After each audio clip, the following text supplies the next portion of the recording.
完璧などありえない。この世界は不完全。だから美しい。バカ何？俺は海賊王になる。なんて美味しさなの。力を渡した時に言ったことを覚えているかい？くれ。違う、そこじゃない。変態。遅い。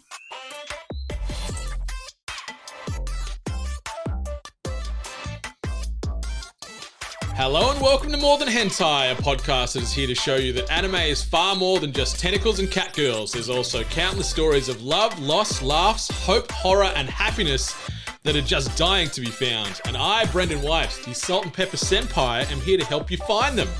More Than Hentai is proudly powered by 8bit.net and Audio Technica. Go upgrade your audio game today over at audiotechnica.com. And joining me on this episode is quite possibly the most genuine human being on planet Earth. In between fatherhood, keeping people's finances in order, and chasing the occasional Crown Royale on Fortnite, he also pushes through more blue than Petro Sivanasiva on his brilliant mental health podcast known as Pushing Through Blue. He's got a love of comedy and drama when it comes to his viewing habits, and a few of his personal anime favorites are Dragon Ball Z, Demon Slayer, Death Note, and My Hero Academia. You can find him on them socials at Dane Peavy. Dane Peavy, my good man, welcome to the Riverside Studio. How might you be doing? Mate, what an intro. Holy mac and cheese, mate. Thank you so much. Senpai Brendan. Wow, good job, man. I don't know if that's what they call me, but that's what at least I'm calling myself at the moment. Mate, So, and I am in your humble house, so I appreciate that. Thank you for having me. Wow, what a Sugoi intro. And what a great intro song. That was awesome. That really got me vibing. Loving it. yeah, there's a couple of really good drops there. I tried to stay true and avoid any sort of dub-based drops and just keep it all traditional. Keep it all traditional voiceover work there. And just curious to see if anyone's able to sort of pick. Doesn't need to be like specifically what they're saying, but maybe it might trigger a memory and know some of the shows that those drops might be assigned to. Do you care to take a guess if any of those, where they might have come from? Oh, mate, all I heard was baka baka baka, which I think if you've watched enough anime, you're hearing Sugoi and baka, and you know what those mean, so it's great. They are very common, but no, there's a bit of My Hero love in there. Love it. There's a bit of Naruto. Just some good stuff. There Yeah. was a Food Wars one in there that I know you Nice. also Another one that appreciated. you recommended. Good one, man. Yeah, but it's good to have you here because you've sort of been one of the drivers that probably got me back into the world of anime. You and Benny and Nato were sort of three guys that I was talking to pretty frequently in relation to anime over the last probably 5 or 6 years, and hearing some shows getting gushed about, or things you need to check this out or watch this, and I'm just like nah, whatever else. I got other stuff to do, but that persistence and that just general positivity paid off, and I'm back. And so yeah, in a way, you're like one of the founding fathers of this podcast because you made it happen indirectly. Oh, mate, like the thing with anime, as you're fully aware, the universe is so huge. So you really do take those recommendations from people. And I'm so happy, and it makes me smile so much to hear all your love for anime. You absolutely are a library of recommendations, my friend. And you've given me so much over the last, I don't know, couple of months, even this one that we're going to talk about today, that I'm, and I'm so grateful for that, man. You've really opened my eyes to things that I would not be looking at. I would definitely be scrolling past, but I'm so glad I dived in. There is so much out there, like you said, and it's just a constant influx on every good platform, especially, obviously Crunchyroll's the place to be these days for probably 95% of all reputable anime on planet Earth almost. And just the daily updates you jump on, and it's like, whether it be new episodes to shows you're familiar with, or just, when the new season, like as in the calendar season drops, and it's like, here's another dozen new shows that have dropped today, like with their first episode. And then the next day, it's like, here's another 10 brand new shows for 2023. It's like, oh my God, I'm so overwhelmed, but I'm so excited. Oh, it is. And a lot of these ones are a time sink. So if you've only just discovered one series, that might have been going on for so many years, like these big players are, you've really got to be, careful as to like sort of how you invest your time, and hence why you sort of ask for recommendations from other people, and you take it, with your own sort of style as to what you really like as well. So, But it's all good. Like the world of anime, I love it. You know, it's always been a part of, you know, what I've enjoyed, you know, watching. And I think if anything, I've sort of been getting more into the manga side of things, which I've been loving too. You know, the little things that you sort of miss within the anime, but they both have such powerful plays when you watch and read them. So it's so good.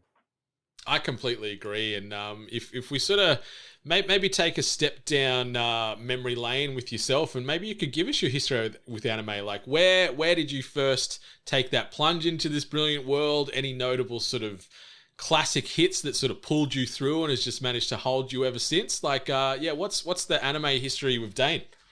I think for most people, if you know me and you followed me for a little bit, or we've had chats, you know I'm real deep into Dragon Ball Z. I think that's really what sort of got my claws into it. So I'm an '86 kid, so grew up on Cheese TV, you know, through you know, high school, you know, every morning there watching Dragon Ball Z. You know, I was one of those kids, like many that probably listening to this, that was, you know, suffered the Frieza saga at the hands of every day, the grind of watching this thing go on, you know, with Planet Namek about to explode, that seemed to go on for at least 2 to 3 months for us before, you know, good old Goku did what we knew he was going to do and turn Super Saiyan. But yeah, Dragon Ball Z really got me into it, you know. And we all know, like, how big is Dragon Ball Z? It's massive. I never watched Dragon Ball in the sense of completing it. Dragon Ball GT, well, look, we all sort of know how we feel about that one there. And Super, the fact that Super keeps going as well, I'm loving that, and I cannot wait to see that come back. So Dragon Ball Z was a big one for me.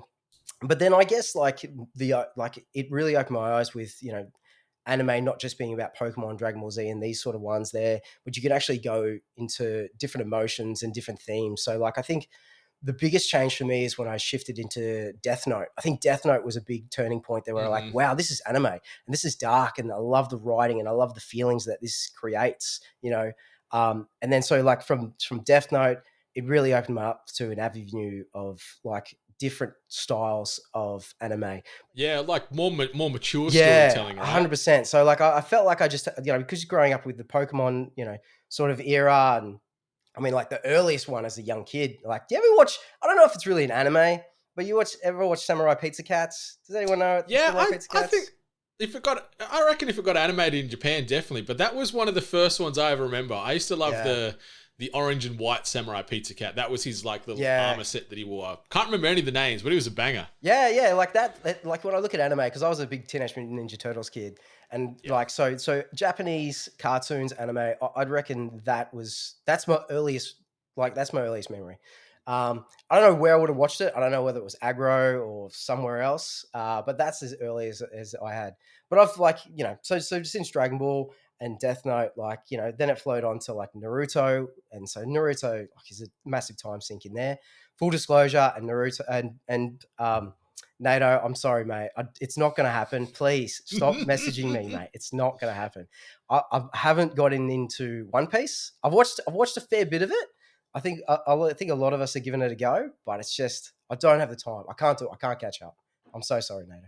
But like, I love Demon Slayer. You know, I love all the Studio Ghiblis. And more recently, I've like watched the Chainsaw Man. Like again, as you said, My Hero Academia.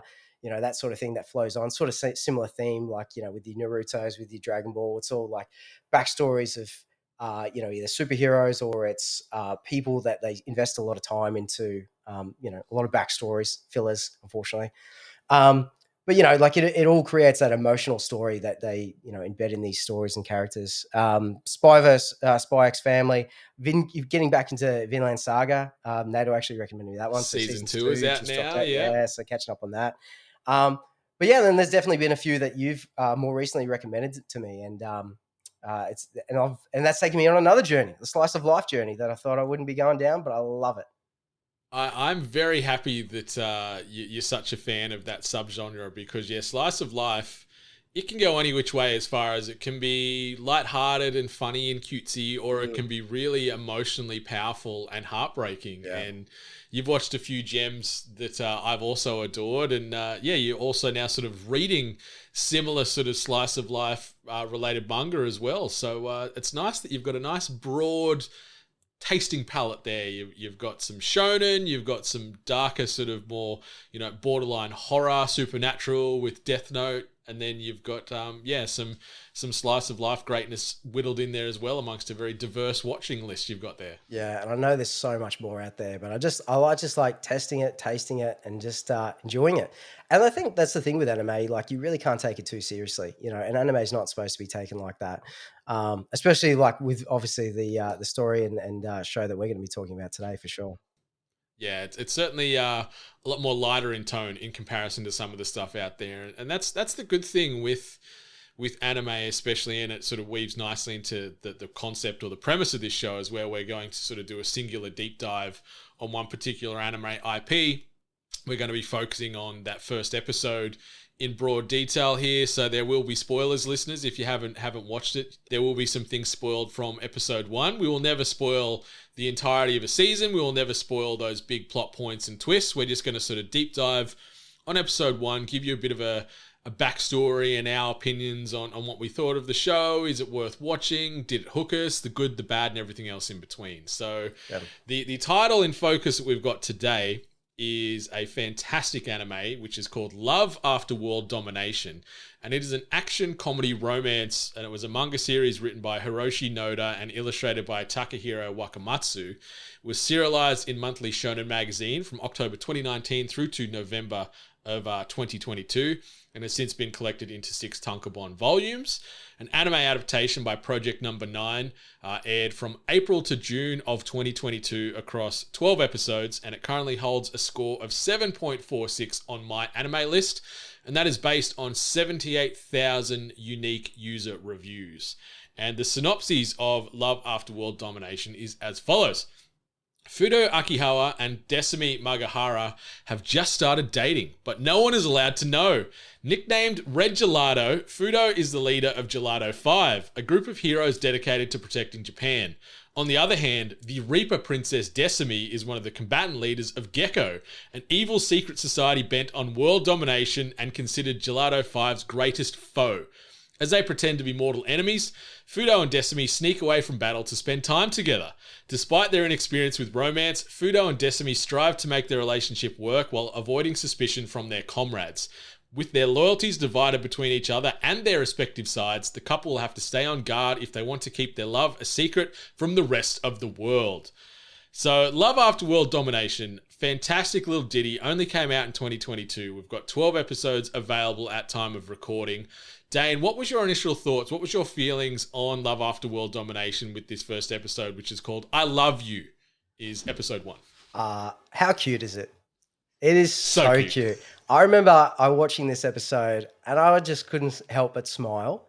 And even just watching at the very start, I'm like, okay, all right, I get it. So pretty much I'm seeing a strong theme to Power Rangers here. All right.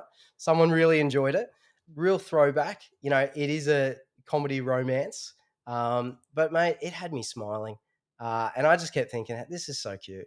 I really enjoyed the first episode.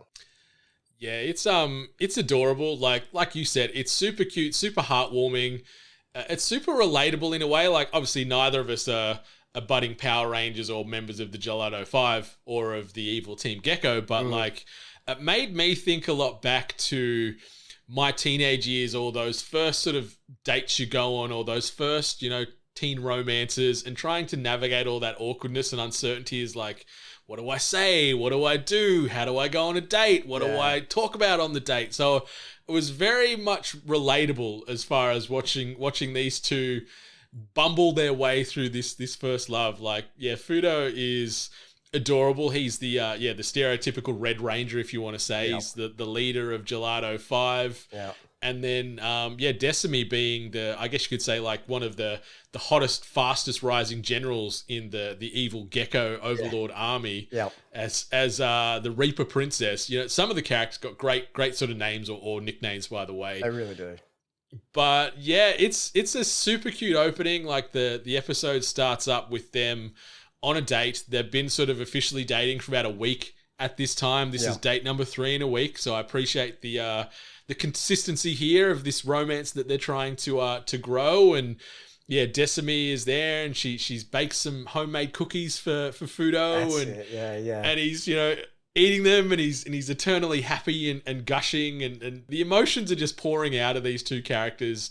And then the awkwardness over the top of that just gets laid in constantly is fantastic because Fudo sort of proposes to Desumi. He's like, you know what? I think it's time we hold hands. Yeah, and she's like, what? Are we What are ready? you talking about? Are we ready? That's moving too fast. Yeah, and she's yeah. freaking out. And he's like, you know, I've done all this research. I've been looking online and all these people say you should be holding hands between date 2 and 3. Yeah. And so they try to do that and she freaks out and she's like, nah, slow down. You're moving too fast. This is too much for me. And then the battle between good and evil props up immediately. And they've got to act like they're fighting because one of Gelato 5 are like, oh shit, you know, what's going on? We got to get Reaper Princess. And then the battle and the hilarity just follows from there. It's so funny that like when the episode starts even, like you've got this battle going on. It's almost like, so the battle's going on down on the ground. And so you've got like the Gecko crew, so which has pretty much got the bear. I love the bear, by the way. Yeah, so the Culver and Bear is such a great character. He's so good. I feel by that first episode, I'm feeling so bad for him because meanwhile, while Fudo and Desumi are up on this hill trying to work out the blind leading the blind with this relationship that's just starting, you've got like the goons are down there with the bear fighting, you know, the rest of the Gelato 5. And meanwhile they're thinking these two, Fudo and Desumi are out there fighting. Meanwhile, they're just up on a hill, just trying to work out, you know, the dates. Having a cute little date. Yeah, having a cute little date there. And meanwhile, like the bad guys never win. It's the same sort of story. But then, you know, one of the good guys sort of pops their head up the top of the hill. How are you guys doing? And all of a sudden, you know, they're at it fighting again. Or I think, is it the first episode where they're talking about, the holding the hands. And so they're just like, oh, should we do it? Should we do it? And then they end up getting worked out like, what are they doing up there? One of them comes up and they end up just holding their hands anyway because they're fighting. Yeah, because they have a battle and they're like holding each other back like, you know, immovable force versus unbreakable object type of thing. And they're like, ugh! And then I think it was Misaki who was the yellow member of Gelato 5. Yeah. She's like, oh, yep, you've got this. I'm going to go back down and you know, take down Culver and Bear. Yeah. And then they stop fake fighting and then they're like, oh, we've done it. We're holding hands. Yeah, Look at this. Look at us reached it. growing up. It's so good. It's so good. Nah, it's a very, very cute episode. Yeah, it's super cute. And then from there, after they sort of manage to hold hands, Desumi jots that down in her diary, makes a note of the date and what happened, and it was, you know, super damn cute. And then we get sort of a pivot, like a flashback to a week earlier when this romance, I guess, initially came to be, and we meet Gelato 5, and they introduce, like, obviously we've got the 5 different Gelato members. We've got it's funny because they do the intro, like just like Power Rangers. They say their name and their color, and it's like, you know, Fudo's like, strawberry, the flavor of justice. And then there's... super campy. And then the Blue Ranger or the Blue Gelato 5 member. I love that they're all there's 3 fruits, 1 nut, and then he's soda. Like, he's like, soda, the flavor of courage. And I'm like, okay, I don't really know what that is. Yeah. And they've given him the theme of like, he's supposed to be the ladies' man. So he's trying to chase all the girls, but the girls are like, nah, go away, mate. I like, what's the green one? The green one is pistachio. Oh, pistachio. The flavor of peace. Yeah. I actually like him. I actually like the green. I actually like the green one. I like the backstory. He's sort of that like strong, silent type sort of thing. And then I like the yellow one where sort of like in future episodes you realize this girl's always on the terps. She's always drinking. You know, she's got that good backstory. But it's really cute. Like all the characters, you know, are so different. And obviously like the lead is just straight edge as possible. And is it in the first episode that he says like he's sort of working out that he does like her, and then he gets the okay from the professor of the Gelato crew to be like, you got to chase that, you got to go for that, you know, you've got my permission to tell her how you feel, you know. So yeah, it's so cool, and even how that goes down, like it's so cool. Yeah, it's fantastic because he's in there pumping iron, you know, doing what he can, and Professor Big Gelato is his name. Yeah, which is, some of the names of the characters are just the best / the worst. I love it, and he's sort of like he's so like in Fudo's corner. He's a purveyor of justice and fighter of evil. He's the man. He's going to lead us to victory. Yeah. But then he finds out that Fudo has got a crush on somebody. Yeah. But then Fudo's like, I can't be in a relationship. I'm part of the Gelato 5. That's not something we can do. And he's like, no, man, you go follow your heart. You go out there and you track this girl down and love is what makes a man whole is the line he says. And I'm like, you know what? That's cute as hell. And I completely agree with that. But yeah, he's saying, heroes can fall in love, and that's all all Fudo needs to go, you know what, I'm going to follow these feelings. And he reaches out to Desumi, and I guess he sort of said, you know, I challenge you to a battle, meet me here at this time. So it's a one-on-one thing. And she goes there under the notion they're going to fight. Yeah. She's ready to smash him, and she's got this giant flail on a chain as her weapon. Her outfit's, you know, it's very scantily clad. She's in pretty much underwear and like a real busty top. Like there's certainly some fan service with Desumi's outfit. Yeah, and it's not just Desumi. I think they splatter that fan service across it, but I don't think it ever goes too far where they sort of lean too heavily on it. I think it's interesting, like after they go through the holding the hands and they sort of go on to the next sort of date, they're looking at like the beach, and he's like, "Oh my god, I'm going to see her in a bikini," but I'm like, mate. Look at her right now. She's half naked. What else are you going to see? You know? Yeah, the show doesn't leave much to the imagination, but like you said, it's not done distastefully. It's not done in a distasteful way. Yeah. They don't sort of zoom in or like freeze frame shots on like backsides or breasts too much. It's almost just part of the general look and feel of the show. It doesn't ever lose its cuteness and sweetness. Like it doesn't fall into a smutty pile, which is really great. Yep.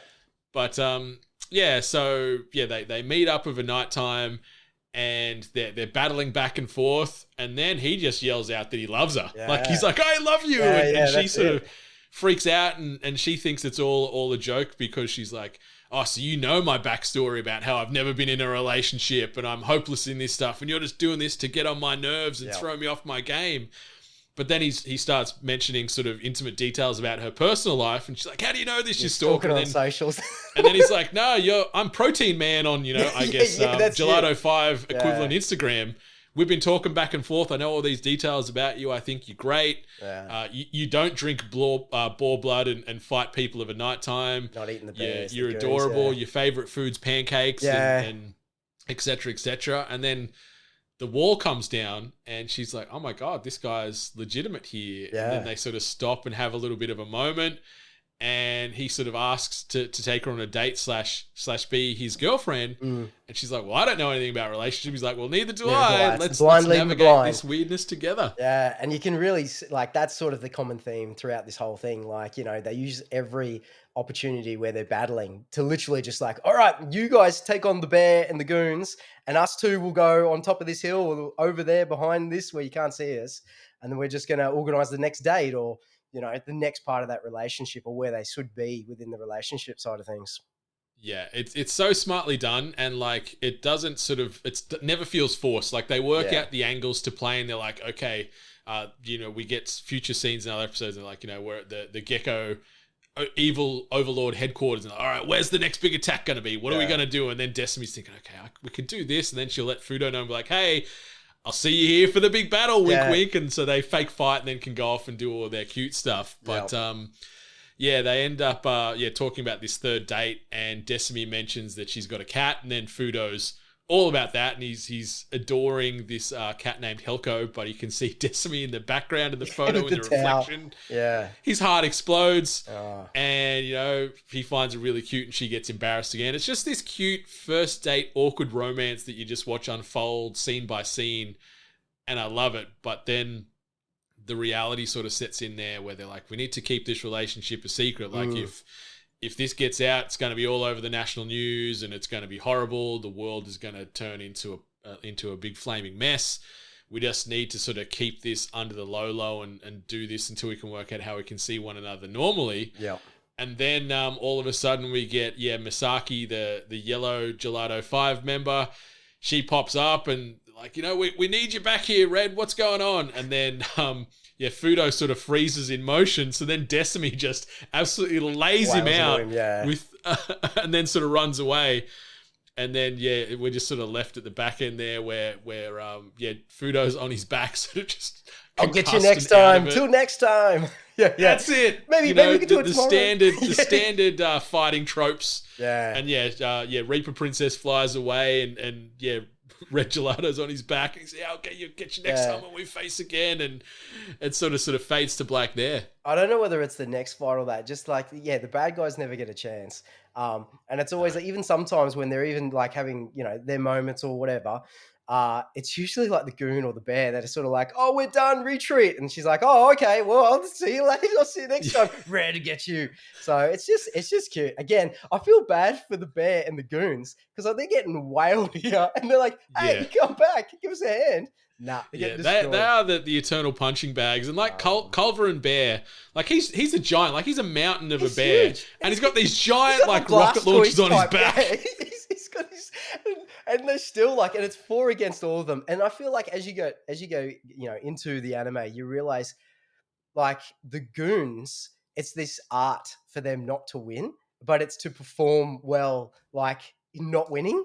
So you soon realize, so you're thinking that, the goons aren't doing anything. So the bear's sort of really doing everything. And the bear's taking on the 4. Meanwhile, Decime's just gone. So I love the bear. Yeah, it's a super cute show, and as the show sort of unfolds in those 12 episodes, I do like that. Yeah, they pad out Gecko's initiatives and how people come to be in Gecko, and how it's sort of a place of pride for like family members of legacy Gecko members to become fellow Gecko members. And then the ultimate thing is they want to sort of transform into like giant evil creature humanoid things. Like that's the ultimate praise for a Gecko member. Yeah, so that's the promotion. The promotion is like you go from goon to whatever like the level of like the princess or the reapers are, or the princesses. And then like if you get to the next level, they morph you into some sort of beast. So you don't get much choice. They just say, all right, next off the cab is this. And they're like, all right, nice, cheers. So you're that forever. So you got to make the decision there. But like Decime's family is like heavily involved in it, so obviously that adds pressure to the relationship. And obviously it's like Romeo and Juliet, it's the forbidden love that should never be, but they try and make it work, and then through the series, it's all about these people either finding out, or there's a complication, they get that, gets identified sort of thing. But it's so cute. It's so wholesome. And then like, as it goes on, you realize like, okay, a lot of these characters are just, school kids. So they're also living their life. They're at high school, they're doing that. You're like, all right, so how old are these? Like, they're quite young and they're all at school. So they bring in like the schoolyard type thing there as well with all the princesses, the different ones. So there's the Beast, there's the Steel, and they're all so different and you get to know their characters so well. I really like Beast, by the way. The Beast Princess. Yeah, she's great. She's so fiery. She's so fiery, and it's funny too because as like the the theme of relationships, sort of blends in along the way with the series. It's sort of like it's not just those two. It forms in other places too. So, but Princess Beast always sort of to be against it, but it's really comical. You can't take it too seriously. You're just going in there just to have a laugh and a fun, but it's a lot of good smiles. It's a very easy watch. Like I rewatched episode 1 again today just to refresh my memory because I sort of smashed it all the day it was releasing last year. Yep. But then I found myself, like you said, being a very easy watch. I'm like, I'll just watch episode 1, write my notes down, and then lo and behold, I looked up again. I'm like, I'm at episode 7. I guess I'm probably watching the whole thing again tonight by the feels of things. It really is an easy watch. It's just an easy watch. I'm interested to know, did you watch it subbed or dubbed? I watched the initial run both. So because we typically get the sub drop first and then the dub a week or so later, I was watching the sub on release and then I'd rewatch it with the dub. And I will admit the dub version, the voice work is at a high standard. Decime's voice when she's sort of just normal Decime and not the Reaper Princess. Yes.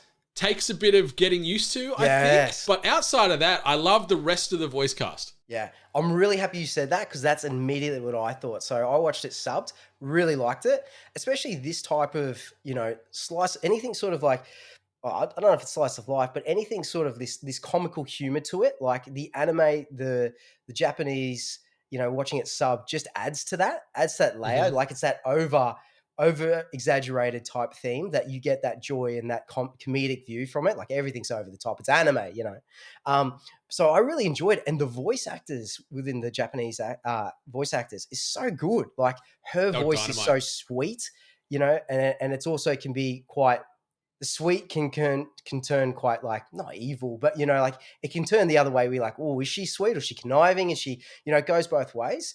And then sort of only today when in prep, I watched the dubbed.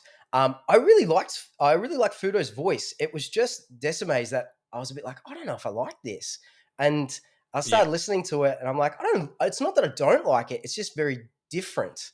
So I think I'm on. I like the sub. I think at this point in time, but I haven't really watched it all the way through. So it could have changed my mind by the time I watched it all the way through. But I really enjoyed the sub. Yeah, her English dub, especially because she's got like her imposing Reaper Princess voice that's got more boom and depth to it. But then when she's just normal Desumi, normal high school girl Desumi, it's a very sweet, innocent voice. But there's just a tone to her voice where occasionally I'm like, I would have preferred someone else to voice her if possible. Like, it doesn't take away from the show and doesn't ruin the show. Yeah. But like you said, you lose so much emotion and emphasis from the Japanese when you're watching it with a sub track, because there's just so much more cadence and depth and like variety to the delivery compared to some of these English tracks. Yeah. But I'd be like definitely keen to interested if anyone sort of watched it dubbed first and then went back to sub, what their sort of thoughts are. But no, I really enjoyed it, especially like when you're talking about those like sweet innocent moments where it's like she goes from being the villain to like talking about her cat and that she's nervous and she's vulnerable and then she's cutesy and she's feeling all this love feelings for the first time. I really just like the way that was delivered in that in the sub version. But yeah, it was really good. Yeah, expanding on the voice work, I also love that they have a narrator. Yeah, this as well, that's giving you the updates as far as the play-by-play or recapping previous episodes, like you'd see on a Power Rangers or a show, or even a Dragon Ball.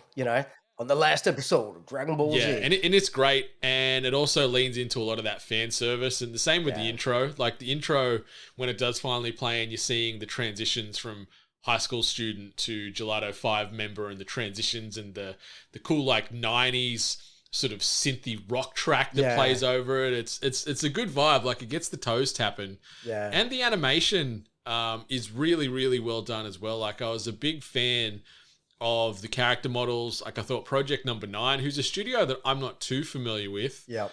They've done a few titles, but like none of the big giant tent poles. Like, one of the bigger ones they've done is Rokai Ubu, and it's similar animation style, but I really like the character models. I liked the simplicity sometimes in some scenes, and then just showing the variety of emotions on the characters in big or low moments. And then the broader shots with the environments, they had a good amount of detail. It was an easy, pretty watch. Yeah, no, I 100% agree. Like, it was well done in the sense of like they can go from that Mighty Morphin Power Ranger, all things happening. Obviously you got like the moving parts, the transformations, all this sort of stuff. Go Power Ranger, and then they would just like they can flick that and turn it to that like still scenic, really nice atmospheric. Sitting under a cherry blossom tree. Sitting talking about.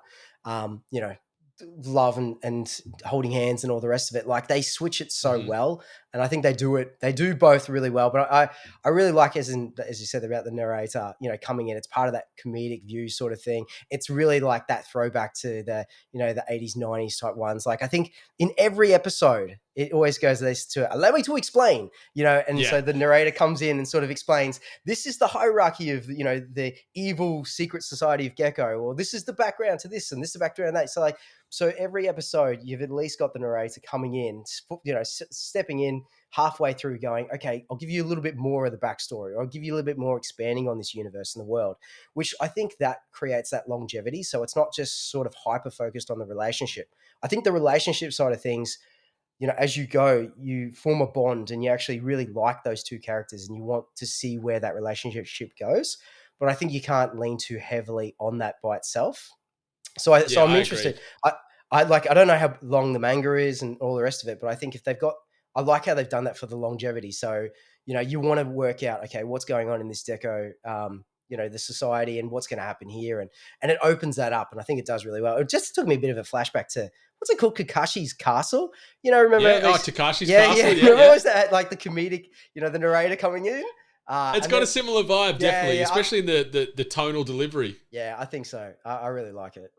Yeah, it's a quick and easy way to just build out a world as well, where they can just give you little snippets and really quick clef notes on Gecko or Gelato 5 or this character's backstory or whatever it might be. It's just it just changes up the tone and the pacing, which I love. And yeah, on the topic of the manga, I've tried to buy it a few times. I haven't been able to find actually an English print of it. Okay. So I don't know if they've sort of turned on the print press yet and sort of doing the global English releases. Yeah.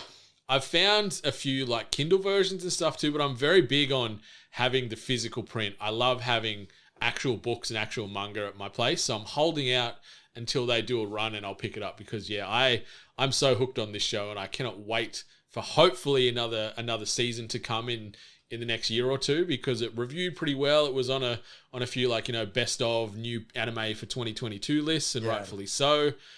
I'm gonna ask, what was your sort of favorite moment, scene, or character? It's tough because there's not like huge momentous scenes in episode 1. It's just a lot of cute table setting. But like, have you got a character that you're sort of cheering for or rooting for more than others, or that you know love more than the rest?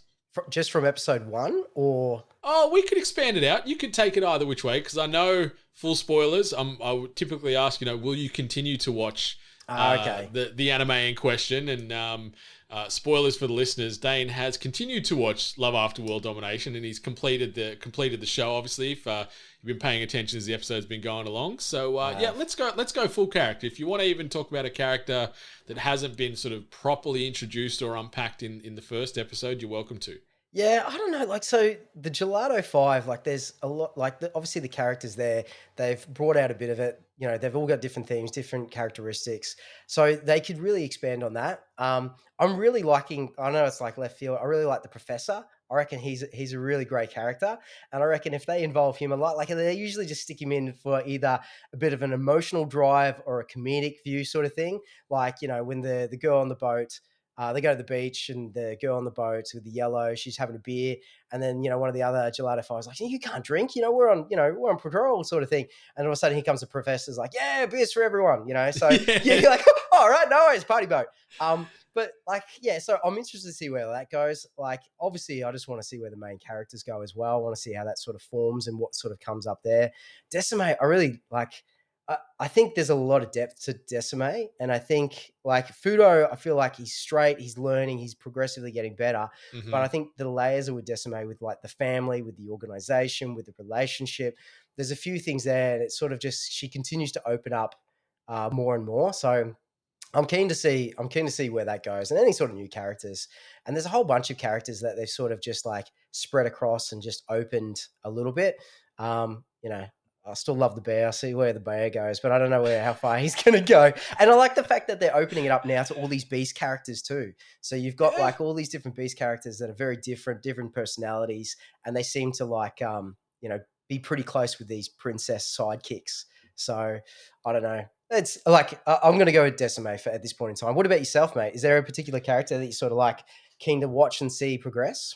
Yeah, I'm completely in lockstep with you where Desumi and just she gets a lot more time to peel back those layers in season 1. And yeah, you learn more about her family and how she came to be part of Gecko and all the broader responsibilities and stresses that come with expectations from Gecko and the family and whatever else. So I'm very curious to see where that plays out. Like, yeah, Fudo, yeah, he doesn't have a lot of varieties. Yeah, he's very, very typical. He's the generic Captain America type. He's straight-laced, by the book.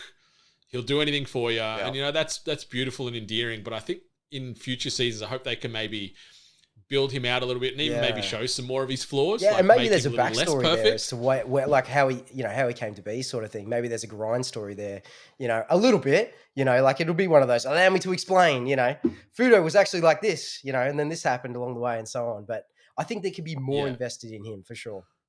Definitely. But I just love that I can put myself into a lot of these characters' shoes. Like that part where they have that second singular meeting where he's professing his love to her for the first time. Yeah.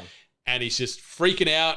And there's this awkward silence where she's like, what am I here for? Like, if you're not going to fight, what's going on? Yeah. And there's just this moment you're watching and you feel like, did Crunchyroll just freeze? Because it's stuck on this pain for a while. Yeah. But it's because Fudo is frozen and he's trying to build up the courage and the confidence, and then he just screams out like, "I love you!" Yeah, that's and I was just grinning from ear to ear. And I'm like, yeah, like fist pumping. They do the echo and everything. Like they really emphasize like that not, yeah, I guess a bit awkwardness, but at the same time, it's that like, here it goes. I'm really building up everything for this one moment to tell. Please don't reject me. Please don't have any sort of like, I hope it goes well sort of thing. 100%. And you continually sort of root for these two throughout all 12 episodes. Yeah. Like, there's some great moments through every episode where they're navigating this crazy forbidden love that they're trying to cultivate, but also keep secret and keep the world safe at the same time. And it's just phenomenal. But we might shift into the last word, which is presented by our friends over at japancrate.com. Go get yourselves a fantastic cultivated crate of goodies. We're talking snacks, we're talking treats, hobbies, giftware over at japancrate.com today. But Dane, what is your last word? Like, what do you want to say as far as the summary bow wrap up on Love After World Domination? We know that you've gone ahead and watched the whole season, so it feels like I've potentially picked a winner, but what's your overall spoiler-free impression / closing words on Love After World Domination? Yeah, look, I definitely recommend it. It's certainly one that, like, as I said at the start, if I saw the title, saw the image, I probably wouldn't have watched it, without a recommendation from yourself. And like, you haven't steered me wrong, mate. Like, it's one of those ones that's it's an easy watch. You don't take it too seriously. There's moments there where you'll just smile. It's really wholesome. You'll laugh at like the campiness of it. It's anime to its level of, over exaggeration to some things, but it's peeled back to, a really, real nice balance when it comes to, early relationships, the blind leading the blind, putting your faith in, trusting your gut and giving it a crack. And I think this really delivers. And like, even for someone that sort of had those touchstones with regards to, your Power Rangers, even a bit of Sailor Moon. Like, I was watching that intro at the start. I'm like, damn, this is like a lot of Sailor Moon coming back, fighting evil at moonlight, winning love by daylight. Is that how it goes? 100%, my man. I'm going back in time here, my friend. But man, it's like, I'd recommend it. It's it's good watch, You don't go in expecting you're going to get this amazing, story approach where you're going to really hit in the feels heavily. But having said that, like, it made me feel good. And that's what anime is about. Like, anime is about making you feel good. And if it makes you cry, it makes you feel good in all the areas. Didn't make me cry, mate. This one, you didn't make me cry. The other one that you did really made me tear up. What was that one? That was the My Lie in April. Your Lie in April? Oh, Your Lie in April. Oh, man, mate. That was a hard one. But good in a hard way. The emotions. I love anime. Yeah.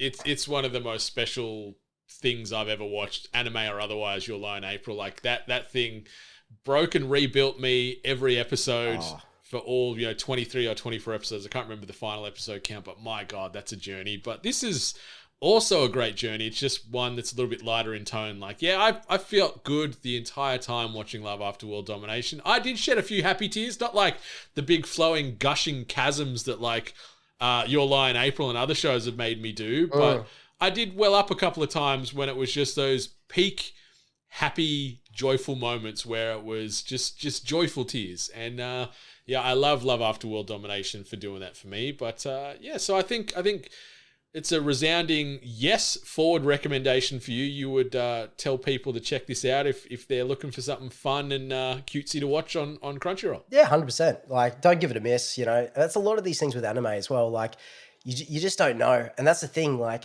you don't want to miss out on these good things that you could really enjoy, and it could really like sort of impact you in the best possible ways.